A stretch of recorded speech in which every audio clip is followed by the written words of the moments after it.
that problem actually can become really big whenever people have had some encounter themselves with the spiritual world, and especially if that encounter has not been of the more pleasant kind.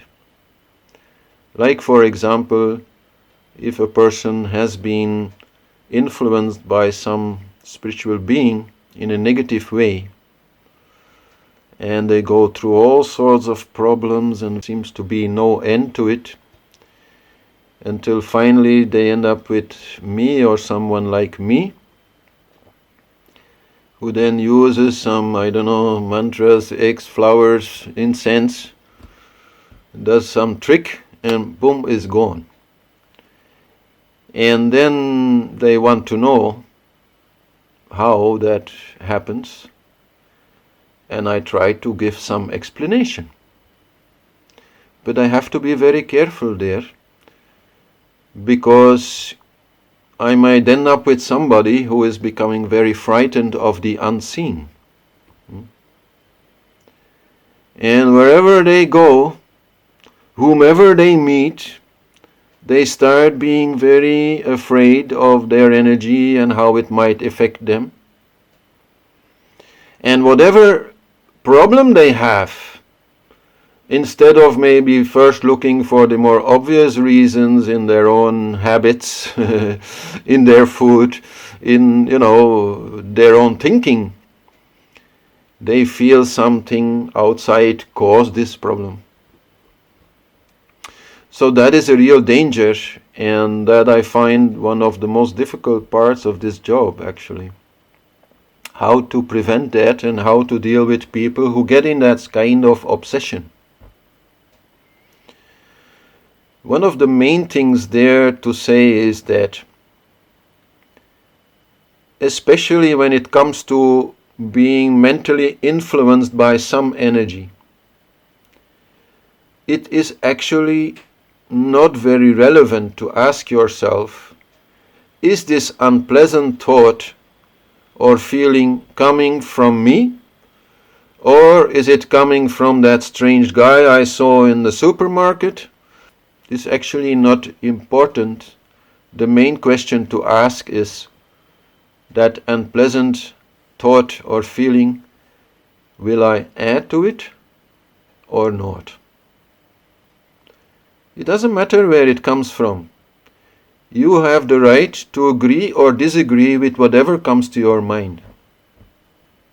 And if you disagree, you stop following that thought and, you think something else. That is your main defense, actually, against any kind of spiritual influence from outside. If they want to make you, let's say, more angry, if you have no anger inside, then they cannot do that. But they can try to bring up something in your mind. But so if you feel, oh, what's this? I'm feeling now a little angry about something which actually is not very important, forget about it. Wherever it came from, whether it came from, what you ate, or your subconscious, or some spiritual energy, doesn't matter. You go along with it or not. That's your decision and your main defense against any influence from outside. As I said, outside is not just food or spiritual beings. All kinds of relations are there.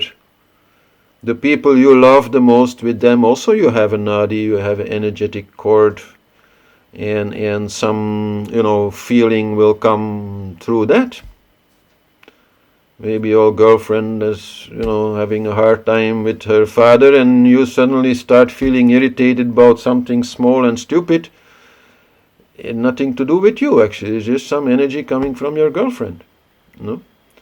So don't think about that. We can lose a lot of time and energy in too much thinking about that. And the main thing is, you go along with it or not. You feel this anger, is deserved, has a right to be, has a need maybe to be, so that you can defend yourself. Okay, well, that's your choice. But if not, then let it go. It's very important. These people then, have a tendency to so much be on the lookout for any negative energy that in fact they will attract it. Whatever strange person they see, they will create such a fearful vibration that actually, if there is some negative energy which is trying to infect people or affect people, it will be attracted by it, because this fear is a weakness. So my advice is, if you see somebody and they look a little bit strange, then keep a distance. Don't make eye contact if possible, and especially don't start becoming restless inside. Use some mantra, use some breathing, use whatever brings you in your center. Your center is your power. It is your energy. And people who are strongly centered, that's also why it is good to have a clear purpose, generally in life, but also in whatever you are doing in each moment, that you know what you are doing. Then you are centered, then you are powerful, then actually nothing much can happen. Only in weakness this comes.